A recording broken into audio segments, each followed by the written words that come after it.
On this episode of the Black Boss Ladies platform. At what point did you say, I'm about to branch out to myself? I'm about to go out on my own. I did. The Lord said, open up a home daycare. How was that? Just as much as poverty is a state of being, it's a mindset. It is a mindset. And so he was like, open daycare. I was like, He was like, open daycare. I was like, how? He was like, open daycare. I was like, baby, I need this shit. They're like family to me. I go to doctor appointments. I go to baby haircuts. What I know what it is to be a single. I do, because I know what it is to be a single parent. I know what it is to have a need that you can't always get to. Yeah. I know what it is to, my boy might need a haircut, but I don't have the time because I'm trying to do whatever. Yeah. And so more than a provider, I'm there as a reminder that God has not forgotten about you. I called her back. And I was like, this is Tina Branch Williams, I'm calling. We talked about a month ago, whatever. So I'm just calling back to check on the space. And she was like, for some reason, God didn't allow me to send through the application. We didn't finalize it with the other lady because the Lord was like, it's for the younger lady. Wow. It's the space for the younger lady. Now, they wanted $21,000 up front. I was like, I ain't got it.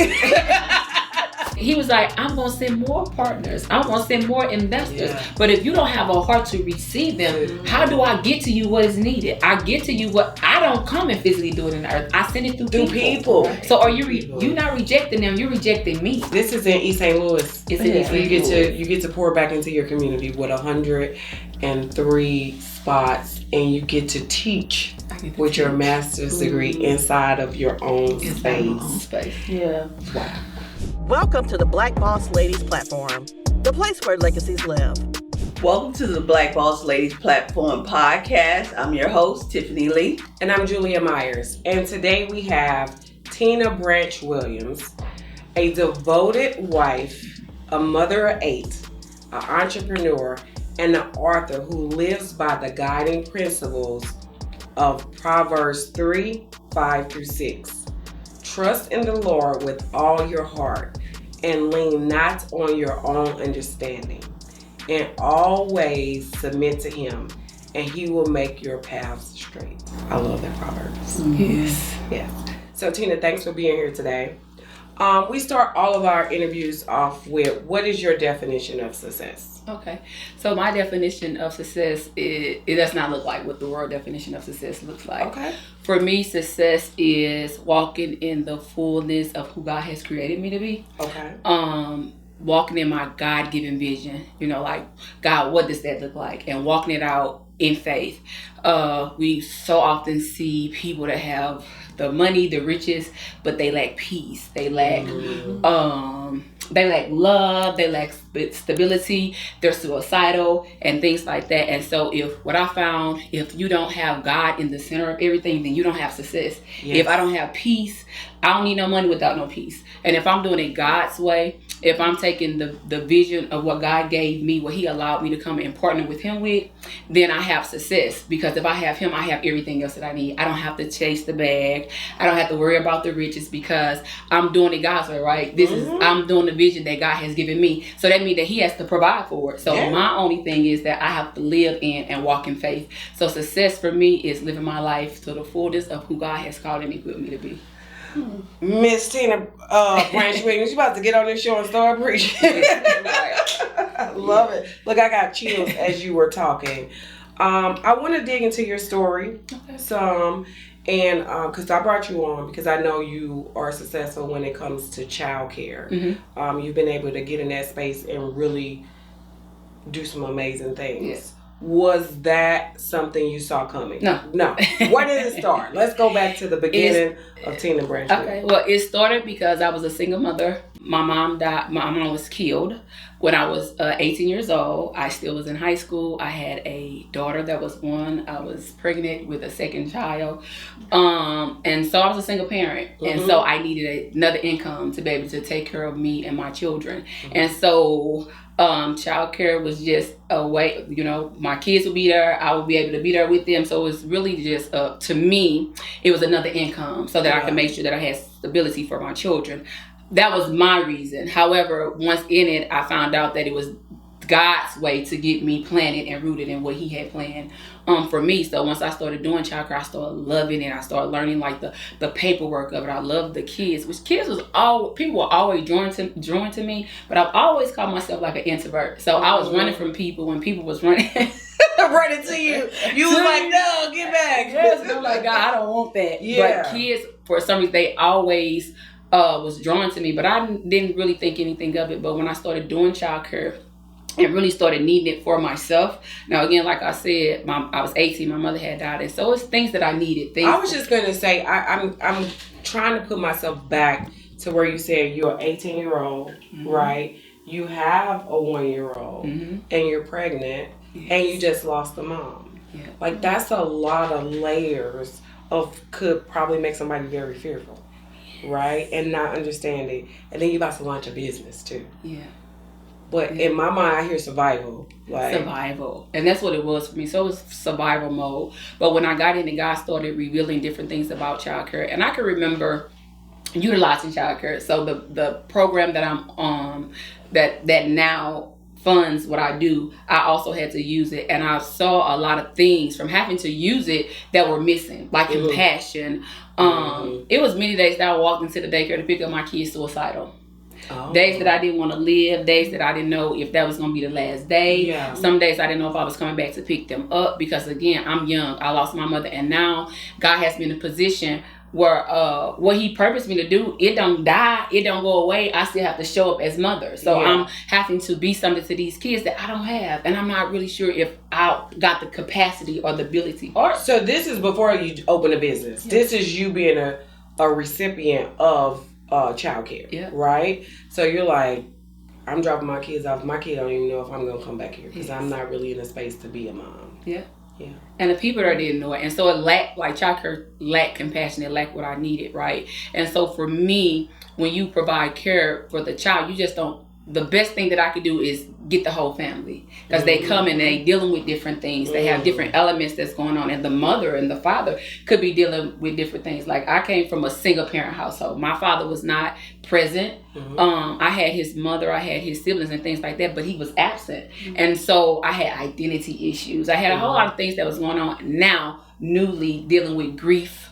Mm-hmm. Like I've never known before, longing for something that I didn't have access to anymore. And then using this, it was a good thing. I can go to work. However, it lacked compassion. Mm-hmm. I'm like, they don't even take notice that I'm broken. You don't even know. You're just dropping my kid. Because that's probably who you have the most contact with every day now, right? Because you're showing up, you're dropping your children off.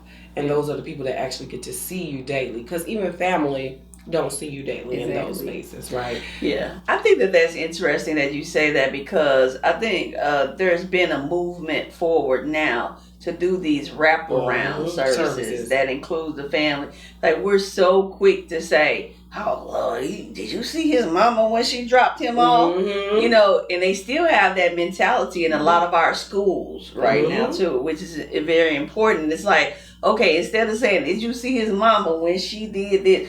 Like, a lot of us are suffering, right? PTSD. We're in communities where people are being killed daily, right?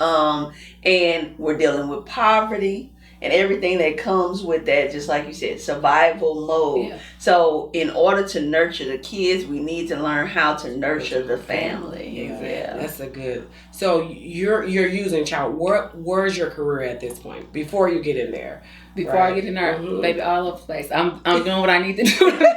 That's what I say. I'm doing what I need to do to make it work, all while trying not to drown. And so, honestly, for me, life was over. Like I couldn't see past my mom's death, right? But now I have these children, and so now you're the oldest and I'm sibling. The oldest You're the sister. Oldest. We have an older brother. You have an older brother, right? He's the only boy, but that's like being the oldest sibling. Now you're right.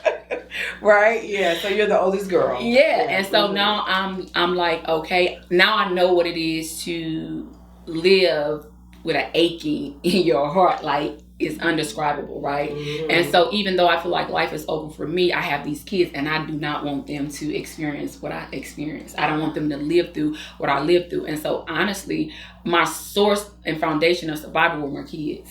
Wow. And my siblings. And you know what? I can go back and while you said that was your sense of survival, a lot of people could have been looking at you like that's what's going to make you drown. Because you don't have a mother. You don't know how to be a mother. You're 18. You have 2 children now. But you're saying right here that was what kept you going. It is. It took it. Listen, the scripture that says that children are a blessing and a gift from God.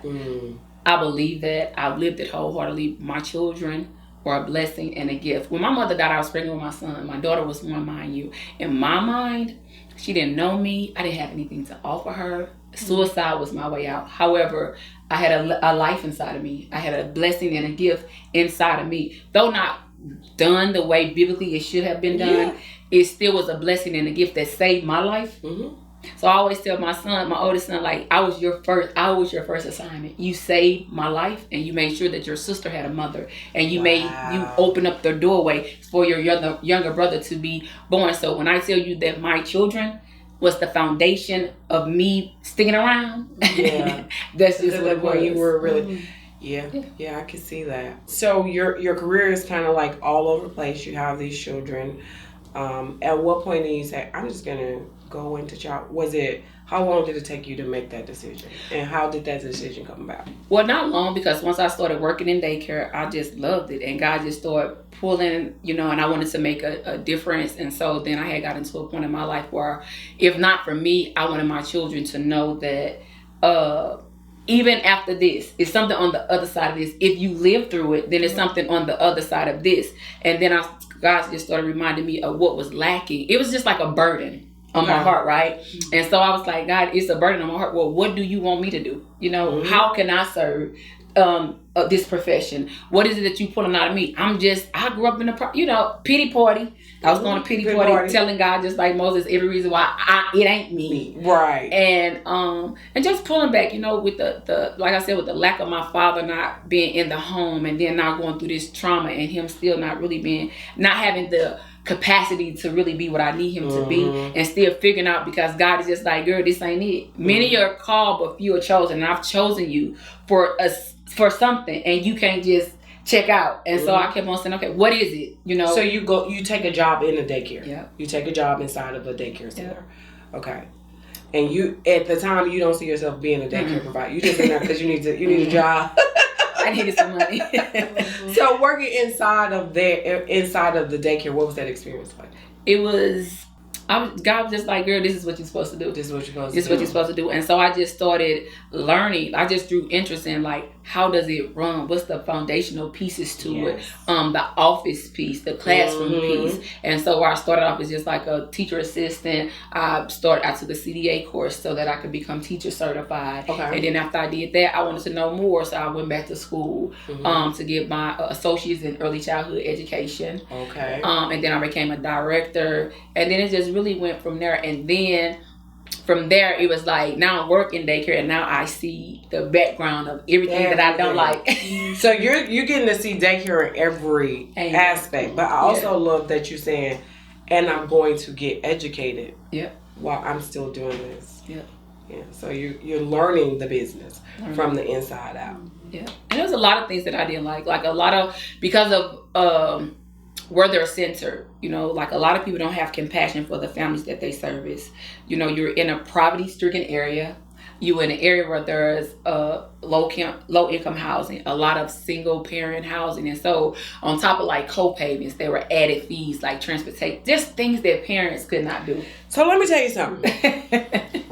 I did not know a lot about this space until recently, because I have a 2-year-old, right? And I'm not with family, because when we grew up, like the community helped, and you knew this. You wasn't really thinking about, well, I don't know if my mom was thinking about safety or not. Just so many aspects to it. And now that I'm away from home and I have this 2-year-old and I'm in a big city and I'm trying to figure out daycare, this has been one of the hardest challenges of my, I would say, almost adult life, because you have this little person that you have to put in an environment, and you start seeing that where they're going to be for 8 hours, 9, 10 hours a day, it's going to play a really big impact. But I also realized that it wasn't set up, not only you're talking about the poverty-stricken places, but I wouldn't say I'm in poverty at this point, and it's still not set up for the everyday working mother, right? Yes. Because I'm looking at these schedules, first of all, I'm in the wrong industry when I start looking at how much we have to pay for daycare. I'm talking about in Chicago, I'm paying between $1,500 and $1,900 a month for childcare. Then they want me to be off of work 3 weeks, right? Because they have to close it. And I understand that, like, everybody got to get a vacation. But I started to see, like, this is a space where you're not only not thinking about people in poverty, you're just not thinking about the working mother. Yep.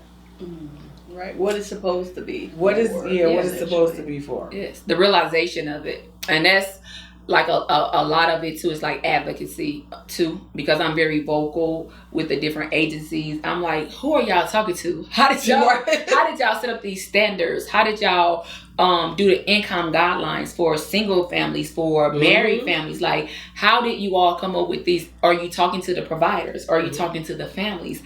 Because a lot of the guidelines, a lot of the rules, it does not meet the family, regardless of what the family look like. It does not meet the family dynamic. And so just like now, let's being like a voice, baby, because I would call whoever.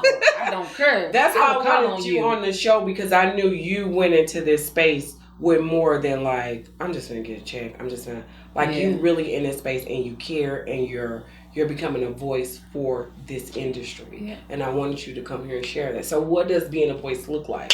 It looks like I get down in the trenches with my parents. If they don't know, I make sure that I educate myself so that they know. Because I remember when I utilized the system, it was just like, I need care, right? So I'm going to sign these papers. I'm going to put them here and I'm going to do all this and that. But I make sure that they understand the programming. I make sure that they understand what's offered. If it's an added piece, then I make sure that they understand that what this look like. The importance of making sure you stay up on your paperwork and the importance of making sure you do this and just stay in communication with me and with Breitpoint and with things like that. And then also making them know too that your voices are vital, right? You have to express to these agencies and to these people what it is that you need. They don't know what you need. I don't know where they coming up with their numbers or where they coming up with their information. But if you never say anything, then you never change policies. Policies never get changed. Things never happen. One thing you said in there, you said Breitpoint. What is Breitpoint? Breitpoint is like the Childcare. It used to be called Chassis, but they bridged over. Yeah. So now they're called this Breitpoint.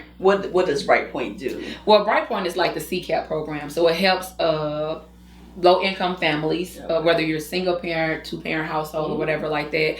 It helps pay a significant part of child care.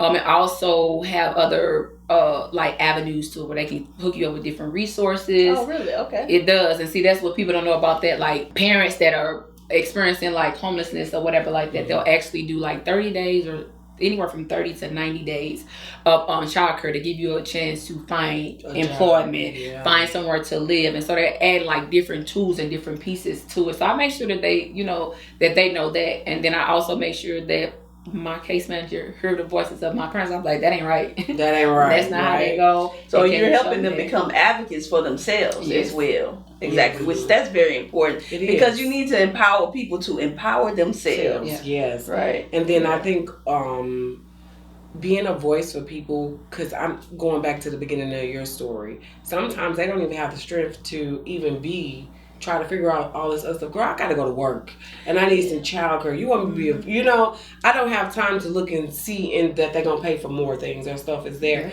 because you're such in survival mode, right? So having agencies that are looking out for you because you know what it's like to be in that space. Yeah, because I've lived it. I've actually lived it, and going from being a parent that utilized the system to now operating I don't want to say in their system because I've become totally undependent on the world system. And I just like, I'm gonna do this kingdom way, and God said as long as I do it his way, then he's gonna make provision, he's gonna make space as long as I keep him at the forefront of this. And so more than a business to me is a ministry. It's a ministry. So I get to minister, I get to give life, give hope back into some of the same people that deal with the same thing that I did. Listen, girl, I know you're looking at Walmart now, but baby, let me tell you. Where I used to be. And you can get there too. So, but before we get there, because I want to make sure we're following your journey. You're inside working for the daycare. But at the same time, you're educating yourself on the policies, the procedures, the business part. You're getting educated on working with little people, you know?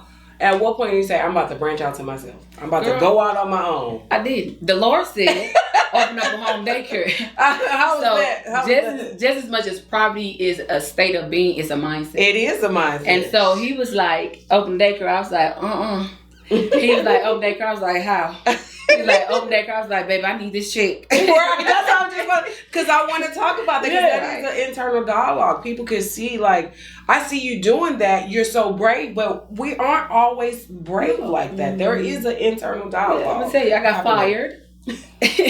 After he told you a few times to go. Because I was so, baby, I got fired through a text, taking my kids to school, and I couldn't wait to pull up to the school to let them out at school to be like, God, what is this about? Right. I said, I'm supposed to take care of these kids. That's what I said. He said, open the daycare. I said, what? What does that look like? Because you got to get supplies, marketing. You got to, because you can't just open up a home daycare. They have to come in and do an inspection of the space, right? Yeah, I think, well, you can do like 2 or 3 kids without your licensure. You can. And then once you move past a certain number of children, then you can move into, then you have to get licensed. Yeah. But you're like, I got to take care of my own kids. You want me to open a daycare. So then you get fired. I was like, you fired me? Yeah. Right. And because you up here advocating. You was advocating too hard. I was. And so it wasn't even that I didn't know how to go about doing what needed to be done over it, because I had helped somebody else open a center. So I had that knowledge, but I was living in fear. I was like, I can help somebody else do this, but I didn't see myself doing this. And I was just like, the coins ain't adding up, God. No, you know I got these kids. Like this time I had 3. And I was just like, the math ain't math. Right. So what does it look like? And he said, Tina, if you do what I tell you to do, you'll never have to advertise. If you keep me at the center of what you're doing, you'll never have to look for a child, because I'm going to send you. So I don't just take anybody kids. Yeah. And I tell people, I actually heard that. Yeah. You're selective. I'm very. And I be honest with parents. When I meet them, I'm like, you know how you're looking for good childcare? I'm looking for good parents. And not just good, who I'm supposed to minister to, who I'm supposed to pour into, how do I supposed to help God build a foundation. And so if you don't fit the criteria, when you leave, I'm like, well, God, what say you? If now my daughter know me so good, she be like, you ain't. I be like, I ain't.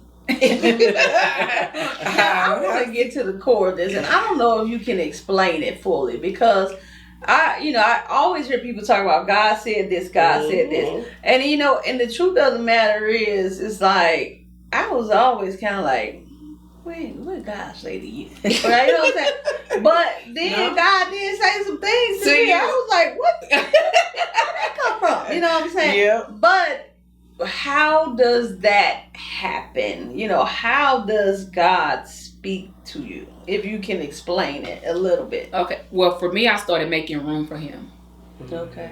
I started making space for him. So what that looked like for me, my daycare opens at 6, I'm up at 3. Okay. And so at 3, I'm making space for God to hear what God has to say. To make sure that I remain humble, to make sure that I remain meek, to make sure that I don't become boastful, to make sure that I'm hearing from him, right? Because I'm engaging these. What does that look like? You said I made space for I have this idea of what that looks like, because I know what my routine look like. But for you, say you up at 3, you're making space. What does that 3 a.m. wake up call?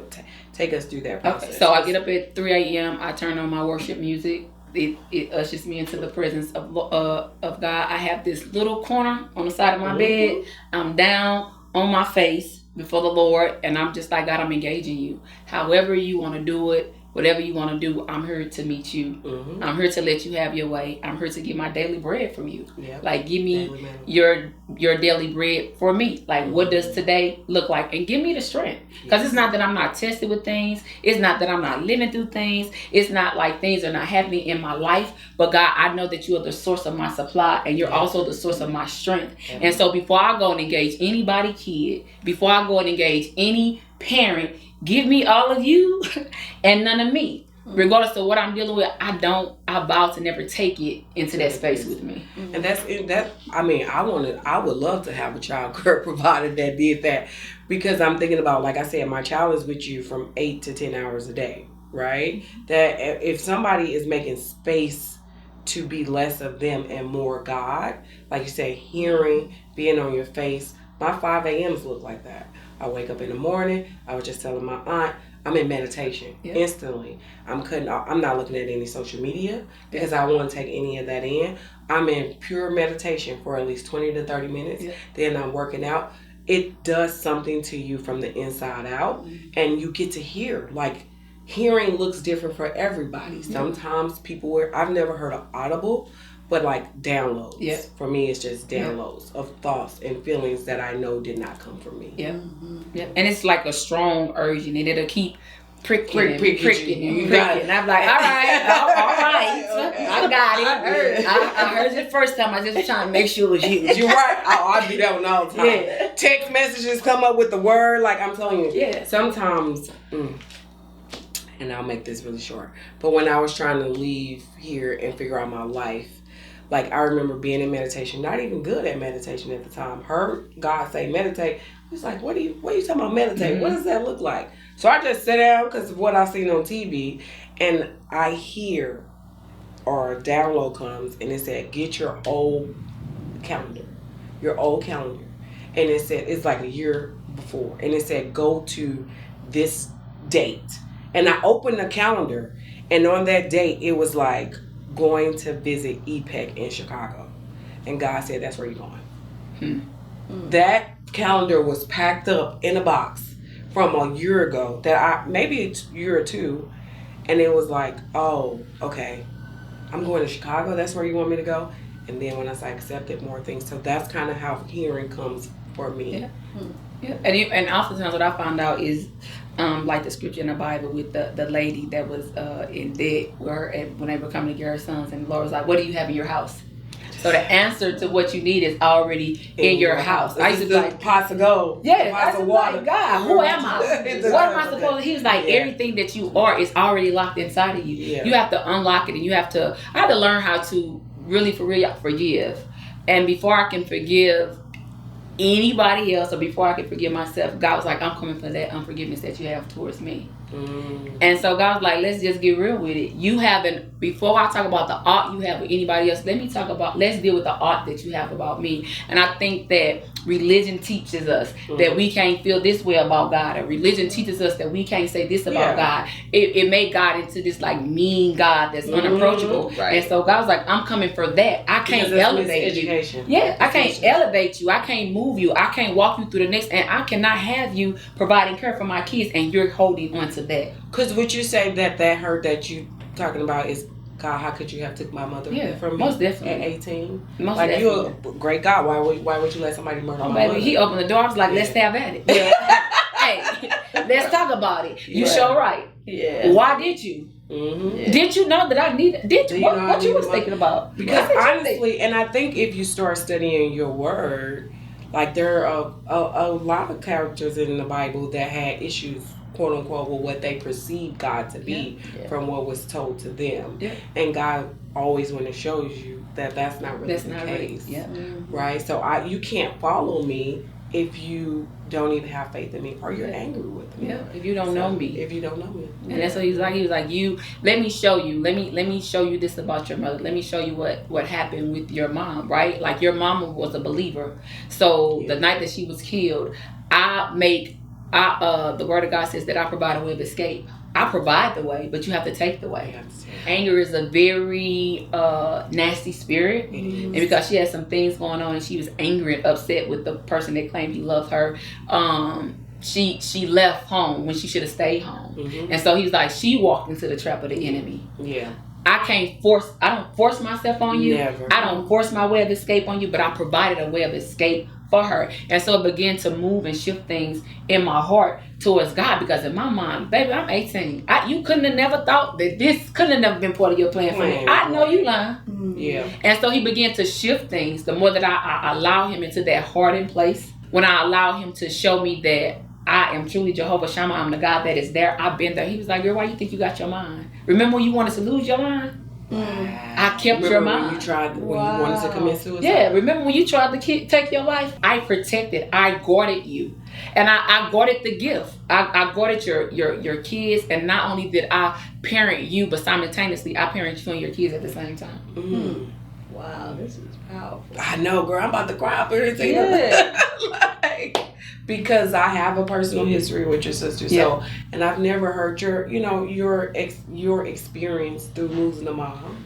Me and your sister are very close since we were, kids. 14 kids. So I know her experience of losing a mom. You know, so to hear how you've been able to navigate that, it's really amazing. And see, I tell people all the time it's different. I have younger siblings, and so I've always have I ever been the best at it? I have not, but I always wanted my younger siblings to feel like they had a mother present, a presence of a mother. And they do. She was like, girl, we can't cuss up for my sisters. You crazy. Yeah, but I didn't have that, right? And not because my mom, God gave us our aunt, right? But I was so shut off. When you experience a grief like that, like I closed my heart off, I never wanted to experience pain like that in my life. And so I could receive what God had given to me, but I was showing up for that. But I was pouring from an empty cup. Pouring from an empty cup, and I was like, they got to know that they love, right?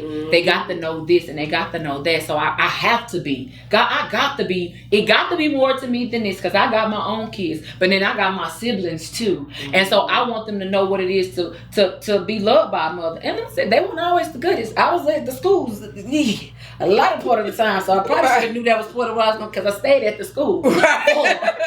They put you there. Yes. But I wanted to make sure that they had some type of mothering, but at the same time, our sisterhood suffered because I didn't know how to be a sister. Because it's a different hat. It is. It's a different hat between being a sister and being a mother. There are two different hats. I'm even navigating the space with me and my own sister. I only have one. I have a lot of brothers, but I only have one sister. And even in our adult age, like we have learned, we're redefining what that looks like. Because when I left home, she was only like, I think 9 or 10, right? So she had one figure of me, and then now we're grown and it looks different. So it's different from a sister to having to be a mother's figure. So it is. Yeah. So God spoke to you. And we know you touched. I know, right? Because I'm over here crying. I mean, seriously. And then he told you to start your daycare. Then you didn't do it. I did not. Not voluntarily. I kicked and screamed. Right. Kept on saying, you wrong. Look. Then he kicked you out that door. He kicked me out. And so then I just said, okay, because I didn't have a passion to do anything else. And if anything else other than what I've been birthed to do was misery, right? Yeah. It wasn't success. I don't care how much money came behind it. It wasn't. I couldn't do it. And so I opened up a daycare in this little bitty 2-bedroom shack. Okay. And so then God transitioned me into another house. And at the time, my husband then was my boyfriend then, and so things were different, right? So we living together or whatever. And so God really started like pricking my heart. He's like, I can't elevate you in the condition that you're in. Like you can't go into your next living like this. And so in my mind, I said, okay, I'm gonna find space for me and my kids. I'm gonna do what you said do, and I'm gonna have to just let you go, buddy. You about to go, because by the wayside. Yeah. And so then he got into church. He found God. He allowed God into his heart, and then we ended up getting married. And so once we became one, and God was able to then shift. He was able to honor, because he couldn't honor what he said because I was not in alignment and I wasn't in order. So I can't give you my best and you ain't giving me your best. Right. And so then I did like the home daycare. So I've been a licensed home daycare for 11 years. I've been outgrown the space. And so it takes a different level of faith to step out and get a building, because I'm like, what that look like? Right. Well, now I gotta run a building with God was like, don't play with me. We got history. We got history. We got you hear history. that? I love that, because sometimes people be like, yo, when I want to do something bigger, I start looking at the history of what God did for me before to get me enough faith to think I'm finna do this next level. Yeah. That history is real. Yeah. And so I start calling heaven to earth. I'm like, the word says thy kingdom come, thy will be done. Everything that's going on in earth is supposed to go on in heaven. So if you are calling me to do this, if you're calling me to take territory, if you're calling me to go to the next space, then you got the provision for it. Listen. I'm just learning. I'm gonna stand in child's place. It ain't our job to worry about how it's gonna be provided for. God, that's God's job. Yeah. But when we step in the way of what He's supposed to do, and we supposed to just walk by faith and not by sight, and it's hard. And so I'm learning to walk by faith and not by sight. I'm like, I know what I got in my account, and I know what you calling me to. I know that you went before me. I know that you know more than I know. So I know you know what it costs. I know you know the cost. Yes. I ain't about to add it. You know the cost. Yep. So if you call me too, you have to provide. You got to move people out of the way. You got to change laws and regulations. You got to change standards. You got to change what it look like. I ain't worried about how nobody else doing it. What you said happened in your business. However you running your school, or however you running your daycare, it ain't got nothing to do with me. It don't have anything to do with Rosie's Kids Christian Academy School and what God has for us. Because God, you told me to go. And y'all, it ain't been. And you got to build it, right? Baby. Listen, let me tell you, it's been a whole different kind of faith. Yes. A whole different level of faith. And even at that, God had to work something. He had to work pride out of me. Yeah. Tell us about the journey to the space. So the journey to this space is, it don't look nothing like what I thought it was going to look like. So in my mind, I'm like, okay, God, you said get this building. One morning, God said, get up, go, conquer, pursue. And so I have the space, the old Kim's kids, and they were when I contacted them, they actually were in negotiation with somebody else or whatever. And so I remember calling her. She's like, well, we're in negotiation with somebody else. I was like, okay, well, I'll check back with you. If it's for me, then it's for me. And this is the one downtown East St. Louis by the restaurants, right? Yeah. Yeah, that was there for years. Yes, for 30 years. 30 years. She was really big. Yeah, she was like kids. Banner. Yeah. So I'm going from a 900-foot space to a 10,000-foot space with 10 classrooms and a cafeteria and a teacher's lounge and a conference room. And when I first started off, I was just Rosie's Kids, right?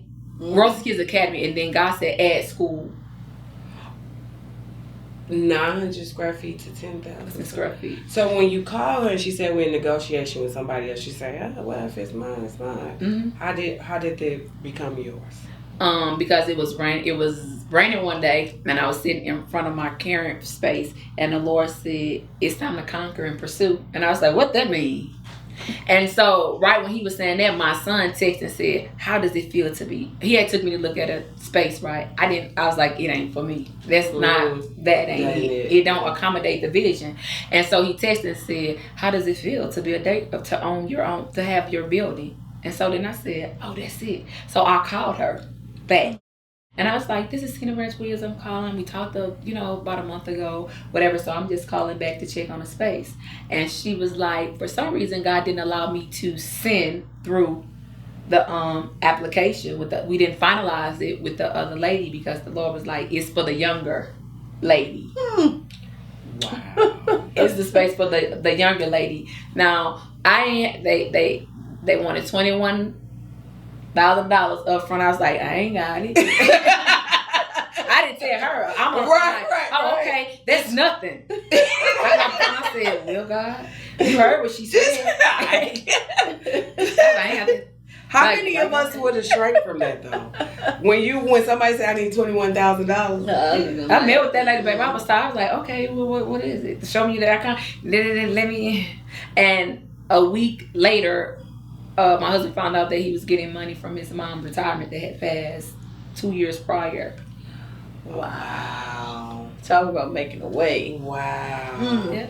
And at that moment, I did look at the space, and I did start seeking it. Fear, yeah, because you said you were at 900 square feet, right? You want me to go into 10,000? Like, even if I'm good at what I do, I'm kind of afraid. Yeah, I'm like, I can maintain them bills. Right, I can maintain that in my I don't care if a kid drop. Yeah, like, I can pay this bill, right? This bill look a little different. Different, but okay. But you still. And so it's been a lot of work for the space, and it's been a lot of God. I know you said go here. It's been a lot of pulling finances from her and pulling finance. I was like, hold on, wait a minute. I already know. I had thought that you had, thought that it was gonna do like this. I didn't know that I was gonna be watching my savings account do like this, and I started getting nervous, and I was like, Lord, I know what it's like to live with a whole lot of nothing. Right, I don't want to go back to that. I started getting a little bit suspect. I was like, you got to do a little. I know, because honestly, you do have, when you come from that space of not having none, like, we know how to live, though. We know how to survive. I just don't want to go back to that, because I've been there, so that fear is there. Yeah. Once you see that number storing, I saved this, it's going down now. I started saying, I'm a tither. What's going? You said you would have. I was like, I tithe now. This Lord, now. This is, this ain't right. But this is how you grow your faith, though. It is. You cannot grow faith without walking it out. You just can't. There's no other way. You can't. Some things I just posted on my social media. Some things you have to just become. Like, you can't buy it. You can't recreate it. You can't do and the only way you could become is you got to go through it. That's the only way. Yeah. I think it's how you grow in faith, but also grow as a person. Yeah. As an entrepreneur, as becoming who you want to be, who you were placed in this life to be. You're going to have those obstacles because they ultimately make you stronger. They do. And it prune back old layers of you. And so in this process, y'all, when I tell you God didn't close up my mouth, I was like, I'm from the projects. Did she just say it to me? I was like, you don't want me to say nothing back. You don't want me to you want me to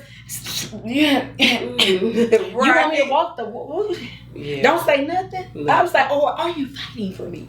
Did you hear what she said to me? Did you hear what they said? Like, what you up there doing? Like, are you really advocating for me? And so this has been a season of, girl, shut your mouth. And I'm in the inside like, I swear, I think that's kingdom, though.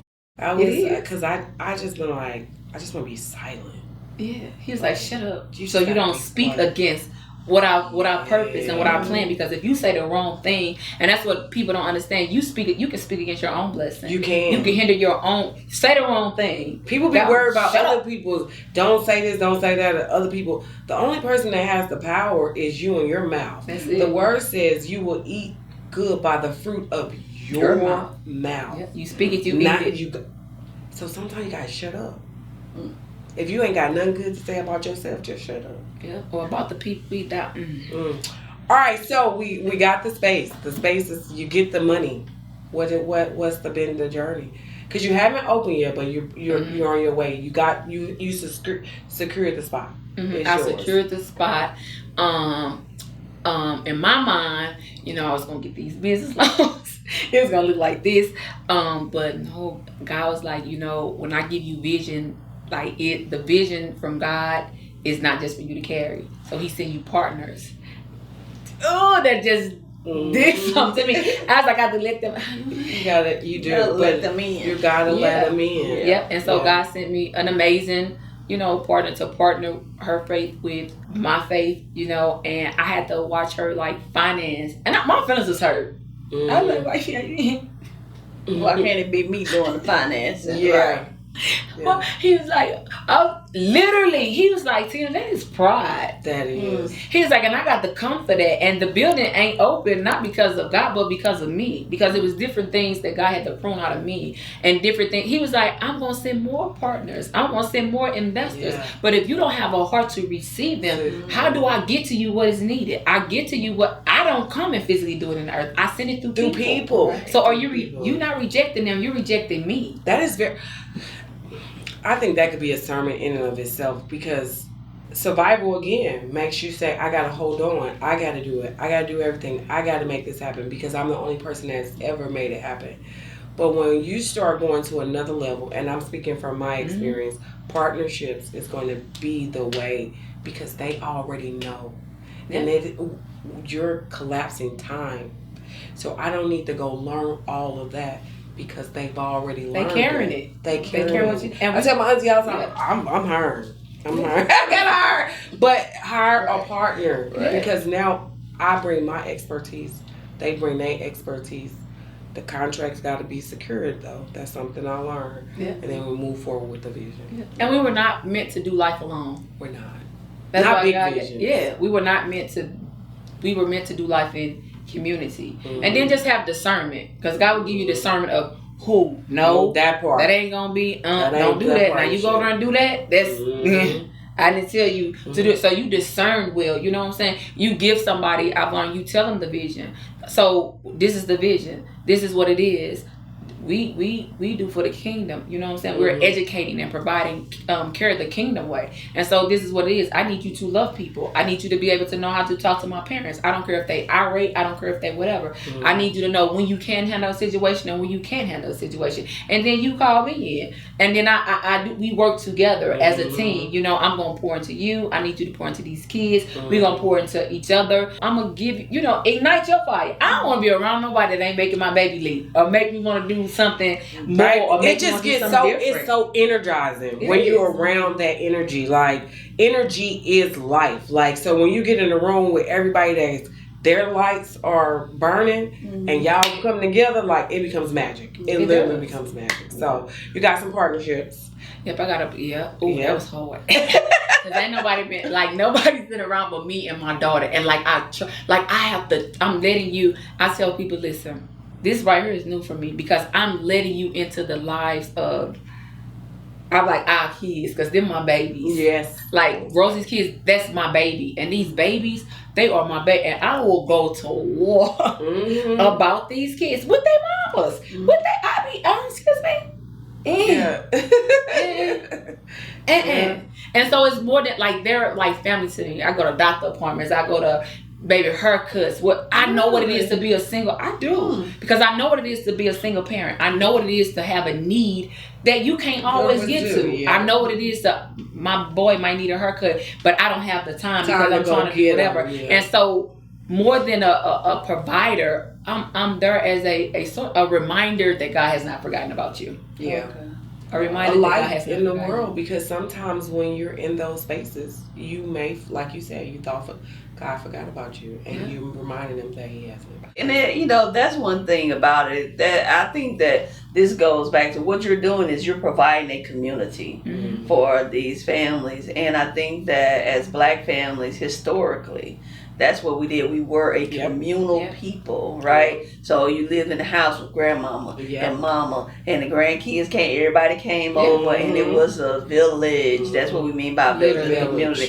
Helping to raise these children as we become more Americanized, which America is all about the I and not the we. Now you see a lot more young people trying to navigate this space by themselves, and it's not. It can't be done by itself. It can't. It's so heavy, and that's why when we was talking about money, like even people that have quote unquote got to the middle class and all, like you still feel like, man, I need some help. Yeah, I need some help. Like everything going out. Everything, in childcare and all this, and you're trying to figure it out, and it's just not always easy. It's not. It's not always easy. It's not. So, you got your partner. You guys secured the space. Where is Rosie Kids going now? So now we have. The inside was like a total renovation. Oh, wow. And so we filled out for the R3 grant. And so last week we found out that it was 574 applications. This is how I have to tell it. 574 people applied. 88 people were chosen, and Rosie Christian Academy School was decided upon on God. Yeah. Congratulations. So we received the grant for $249,960. Wow. Congratulations. Amazing. I'm getting chills. That's amazing. That's all I can say. And it just took a new level of faith. Had I not allowed God into the space to prune me or to deal with pride, or had I not allowed God to do it his way, then I wouldn't do it. That's why I said success for me is not defined by the world. Am I in alignment with what God said? Am I doing it God's way? So you didn't even have to take all the debt that you thought you were gonna have to take out. But I used all my all my this. But guess what? But I did not. It's coming back. It is. It's double. coming back because now you can service how many children when the doors open? 108. 108 at one time. At one time. At one time. And last year I finished my master's degree. So in my mind I was going back into the school. Congratulations. So I finished my master's in education. Yep. And so God was like, okay, so that's where the school come in. So also be partnering with Preschool for All. So I have 2 preschool classrooms today. So I'll actually be able to teach.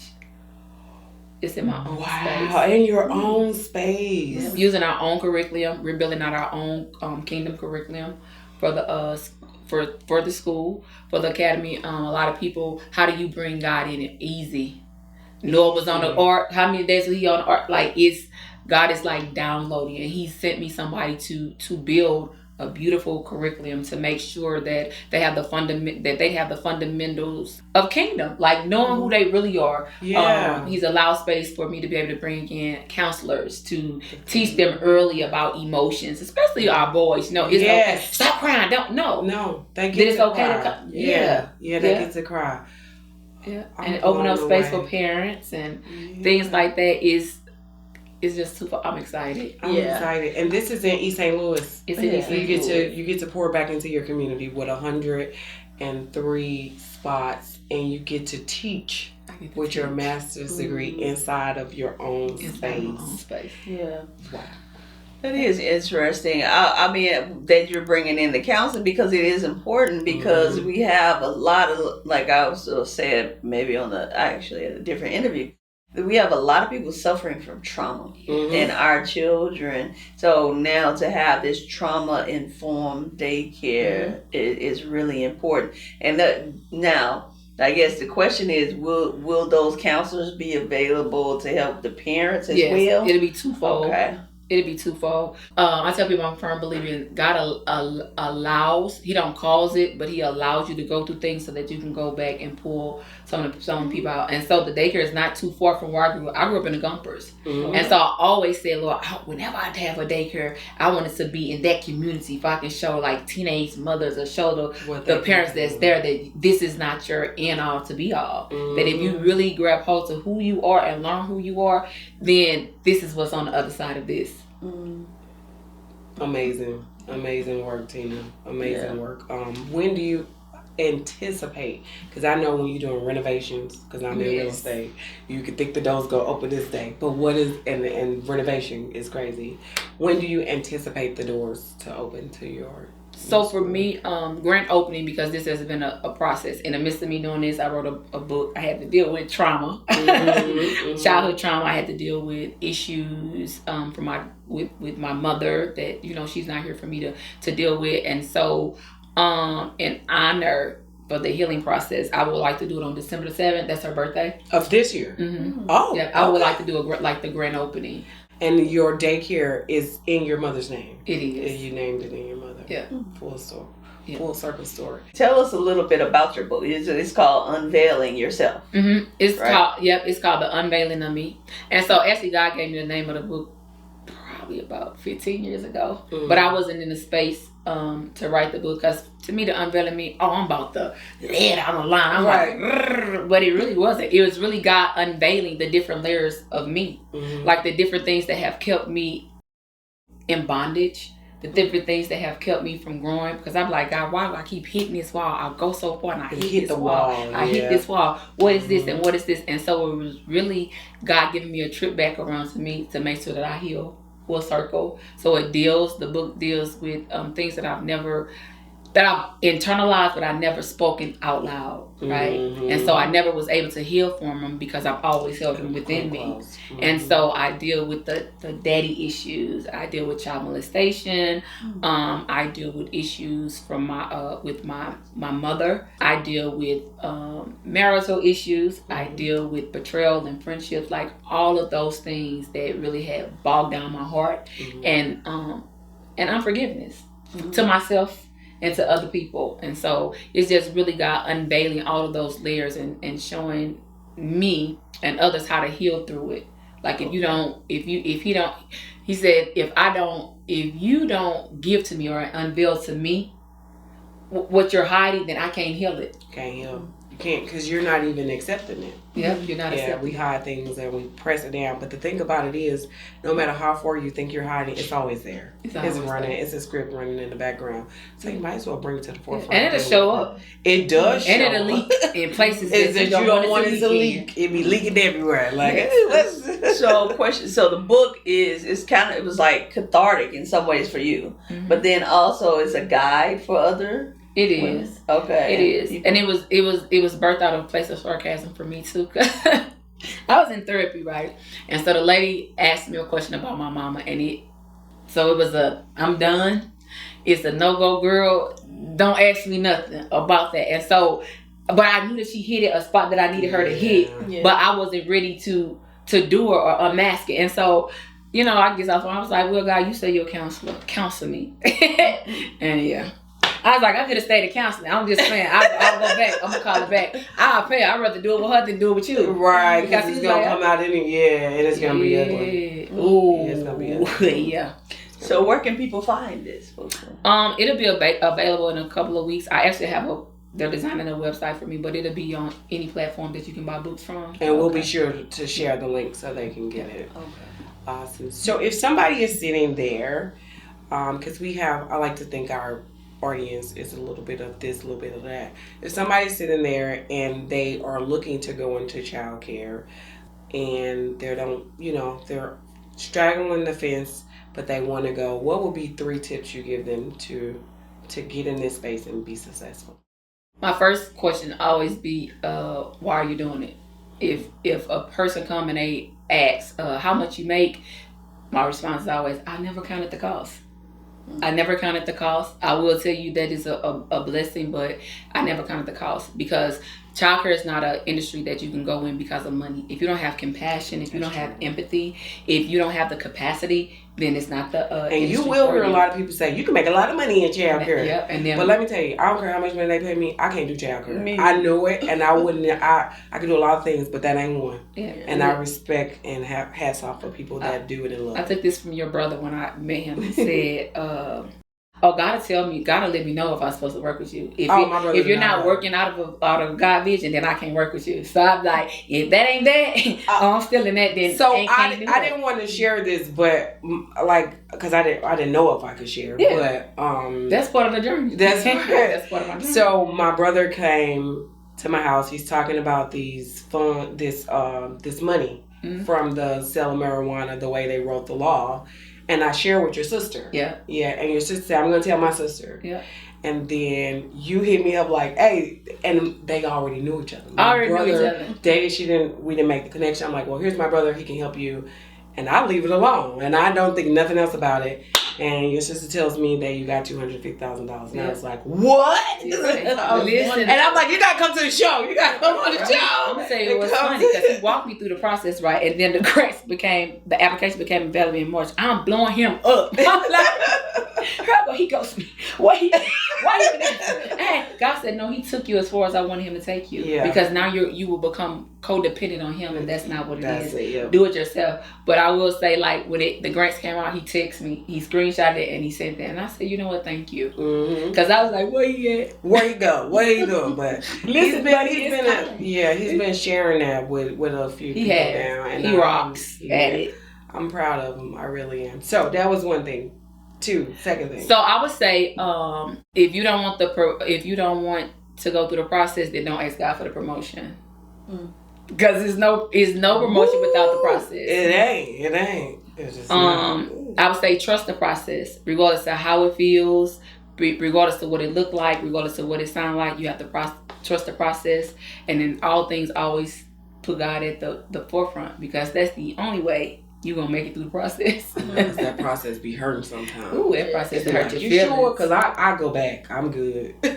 Retreat? Yeah. Retreat. I'll be okay with retreating. You hear me? Yes. Well, Tina Branch Williams, you are a Black Boss Lady. And your legacy will live on the Black Boss Ladies platform. Thank you. Awesome. Thank you.